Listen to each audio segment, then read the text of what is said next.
This is the Dover Download Podcast. My name is Christopher Parker, and for the past 25 years, I've had the pleasure of working with, learning from, and talking to a variety of volunteer, staff, and community members. This podcast explores conversations, activities, and a variety of policies and programs which exist here in Dover to improve the community in one way or another.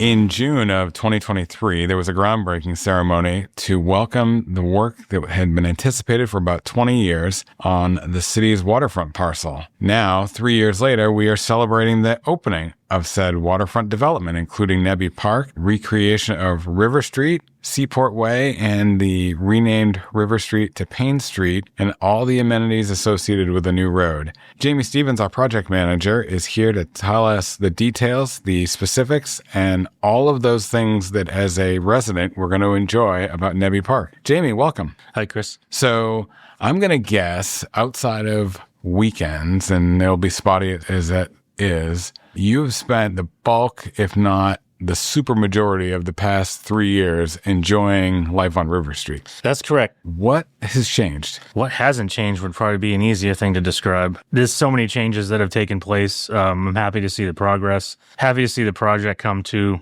closer to the finish line, anticipating the finish line. There is, a lot of worker bees feverishly plugging away to try to get this finished product as we approach the end of June, and then your ribbon cutting ceremony on the 14th of July. So Nebby Park, a 3-acre park, what are some of the elements that they've been working on to install as included in Nebby Park? So a big part of the effort the past couple months is the three-piece concrete paver element, which exists in several locations in the park. One right adjacent to the Macomb Bridge, another one in what we call the Overlook, where there's a flagpole and a couple benches, and then most substantially the whole area that surrounds the pavilion, both front and back, and out to the sides of each side of the pavilion. It's a really nice element. It's very detailed. The contractor is feverishly working away.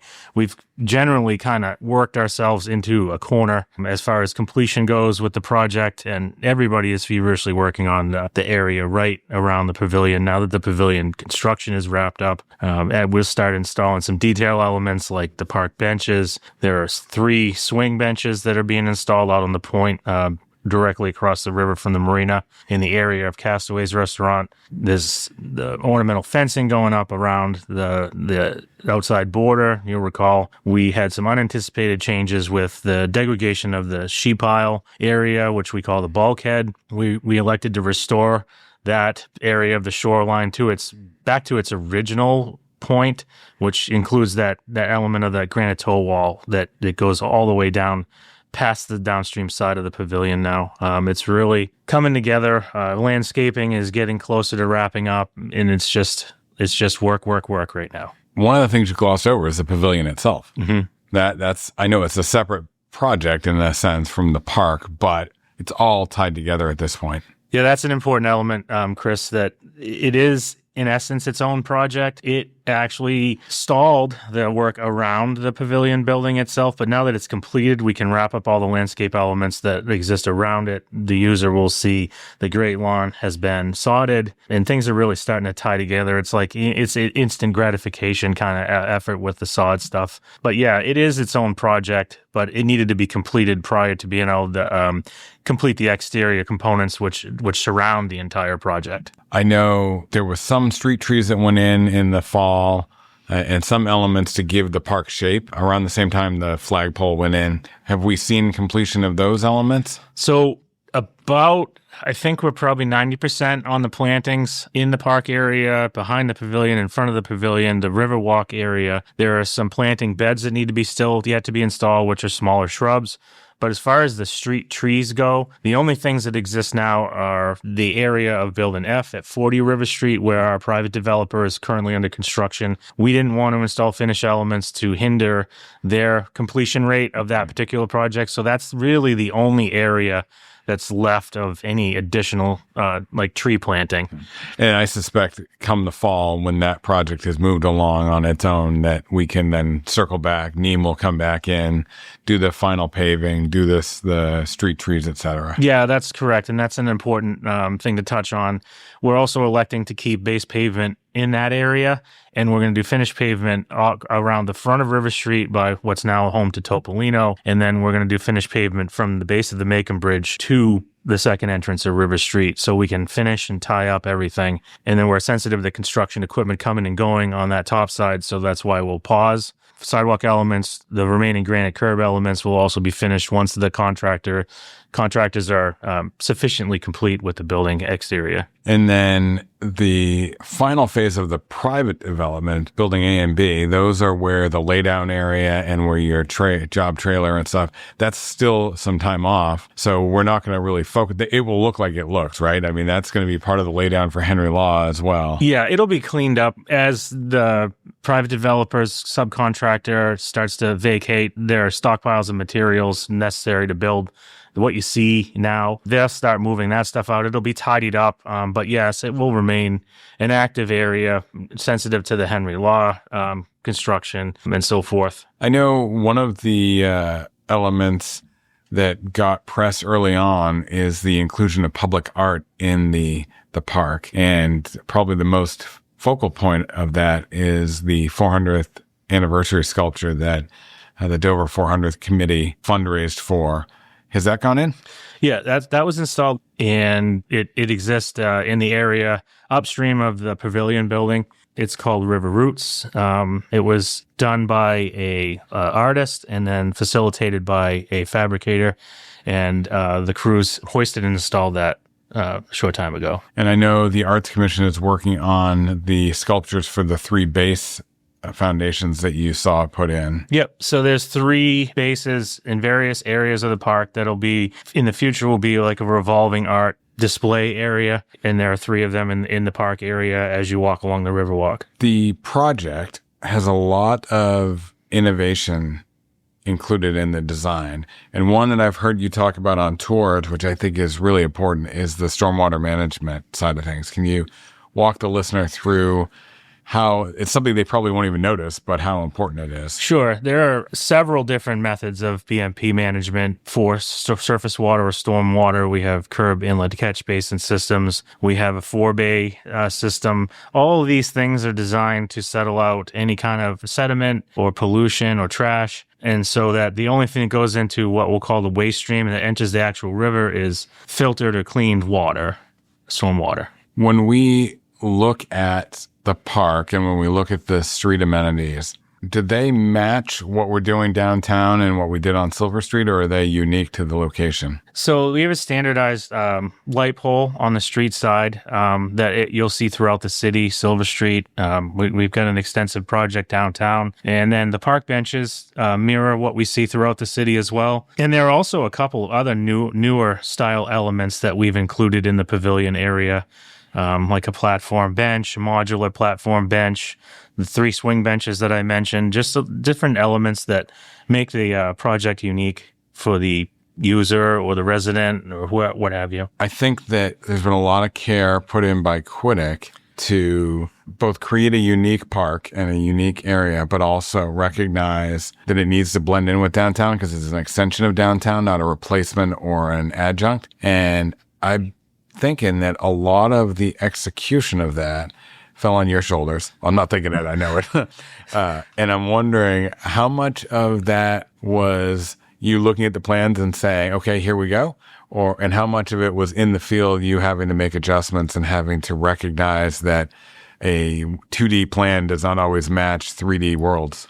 So we know in the construction industry that what looks good on paper doesn't necessarily work in the real world once it's installed. So there were some fluent decisions that were being made as far as different species of trees selected, different shrubbery selected that we had to utilize, move, reposition, I'll say, to utilize. Because as you know, this is a longer project, and for our vendors to be able to complete the project in a reasonable amount of time, the bids and stuff are done off of the plan. So they procure all the vegetation and all the plants ahead of time so that when it comes time to finish and install, we have everything we need. So we in essence owned a lot of things.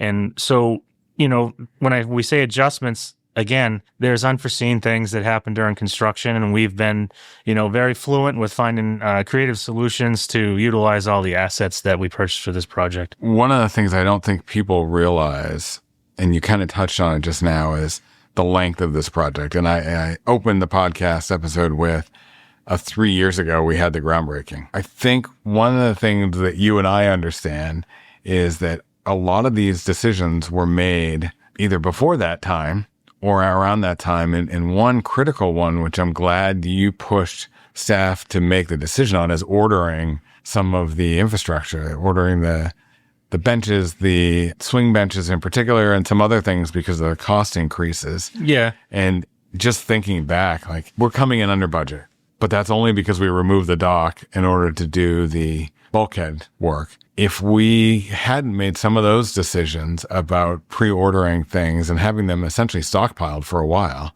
I can only imagine what some of the costs would have gone up with shipping in particular. Have you and Neem had any of those conversations? Yeah, so that's a great point you just made, Chris. A lot of the park amenities, the benches, again, the trees, even the pavers that we knew were going to be installed, we've actually, those are purchased in the infancy of the project because as years go on, costs increase, and we wanted to facilitate not dealing with any cost overruns due to the stuff that was planned. So a lot of the stuff has been stored in Connex boxes and offsite at our subcontracted Northeast Earth's facility. But it's kind of like when you throw all the pieces of a puzzle on a table, you buy the puzzle, you throw all the pieces of the puzzle on the table, and then you start assembling. Well, that's essentially what happened with this project. It was a very segmented, methodical approach, and we were very sensitive to those cost increases and stuff with materials. On July 14th, we'll have a ribbon cutting. I think effectively the park is somewhat open because we elected not to put a barricade around the park to fully keep people out. Unlike, say, the library, where people couldn't go in because there were construction prohibitions for having people and construction together. We elected not to do that on Nebby Park. So people have been understanding it's there, but now we're just going to throw the door wide open and say, come and enjoy. And certainly there'll be typical park rules: scoop after you poop. Hopefully your animals poop. No smoking, be respectful of the park and the pavilion, etc. One of the things that I think will be a real attraction on the park is you oversaw putting the paddle sports dock back in earlier this spring. My understanding is when the park's open, that paddle sports dock will be ready to go. It's accurate information, yes. And we have, thanks to the council's approval of a lease, a operator for the pavilion. They're going to have canoes and kayaks for people to rent and some storage space for folks. My understanding is they're also looking to start right around the 1st. Yep, they were looking to start. In fact, we took a delivery of kayaks for that particular vendor already that are stored offsite currently because of all the construction going on around the pavilion building. Yep. But yeah, that's accurate information. When the park gets opened after the 4th of July holiday at some point, that'll be an amenity that residents can enjoy and facilitate with that particular vendor. Great. Anything else the listener should know as we wrap up this conversation? No, I can't think of anything right at the moment. I'm sure I will, but... Well, I know that to say you've been invested in this project is a thoroughly drastic understatement. I appreciate all your efforts. I appreciate the identifying problems, identifying solutions to those problems, and your general ownership of we're going to have the best project we can have within reason and not having gold plating and all of the things that you and I have talked about over the past 3 months. And I very much appreciated getting to work with you closer over this past 3+ years. I appreciate that. Congratulations, Jamie, on a project well done. Thank you. It's been a project that my career at the city of Dover extends 26 years, and it's been talked about before in the infancy, before my employment, during the infancy of my employment, and it's really nice to be one of those cornerstone people that actually gets to see this project to fruition. Great. Have a great day. Thanks. You too. Dover has a wealth of history in its over 400 years of existence. Coming up, Mike Gillis is going to share some of that history with us. As the nation marks its 250th anniversary this year, we're also taking time to look back at some of Dover's own milestone anniversaries, moments that helped shape the community we know today. This week, in 1855, Dover took one of the most important steps in its long history, the transition from a town to a city. June 18, 1855, is cited in some historical accounts as the day Dover was first made a city, a major turning point for a community that had already existed for more than 2 centuries. The official act of incorporation would be signed by the state legislature on June 29th, and the change still had to be accepted by Dover's residents. But by the summer of 1855, it was clear that Dover was entering a new era. For generations, Dover had been governed in the traditional New England way, through town meeting. It was a direct form of democracy, where residents gathered to debate and decide the town's business. But by the mid-19th century, Dover had grown larger, busier, and more industrial. Its textile mills and other industries had helped transform the town, bringing more people, more business, and more complicated public needs. Town meetings, once manageable, had become crowded, noisy, and difficult to conduct. Historical accounts describe them as unwieldy, with even the most capable moderators struggling to maintain order and carry out elections and public business. Still, the decision to become a city was far from unanimous. For some residents, the town meeting represented something essential, a direct voice in local government. Giving that up in favor of a city charter was a significant change, and not everyone welcomed it. When voters finally considered the city charter, the result was close: 498 in favor and 454 opposed. By just 44 votes, Dover accepted its new form of government. The first city government did not take office until the following spring. On March 25, 1856, Dover's first elected city officials were sworn in. Andrew Pierce, a prominent local businessman and public servant, became Dover's first mayor. He was 70 years old at the time and had already served in several important roles, including as a state senator, Speaker of the New Hampshire House of Representatives, and Dover selectman. Under the new charter, Dover's government changed dramatically. Instead of 3 selectmen, the city would be led by a mayor, a board of aldermen, and a common council. The new system was intended to bring more order, efficiency, and structure to a growing community. The change also helped usher in important improvements. Dover began moving toward more modern public services, including better administration of local laws, street lighting, sidewalks, a police court, and changes to public safety and education. The shift to city government gave Dover new tools to meet the needs of a growing industrial center. In many ways, the incorporation of Dover as a city marked the beginning of modern municipal government here. It was the moment when New Hampshire's oldest permanent European settlement formally stepped into a new chapter, still rooted in its long past, but preparing for the demands of a larger, faster-changing future. Thanks for listening to the Dover Download this week. If you like what you heard, subscribe through your favorite podcast aggregator. And if you have something you want to hear a topic on, let us know. Finally, this is just one of the many ways we share information about the city of Dover. You can subscribe to the Dover Download's email newsletter every week, or other newsletters that we have, by going to the City of Dover homepage, www.dover.nh.gov. Have a great week.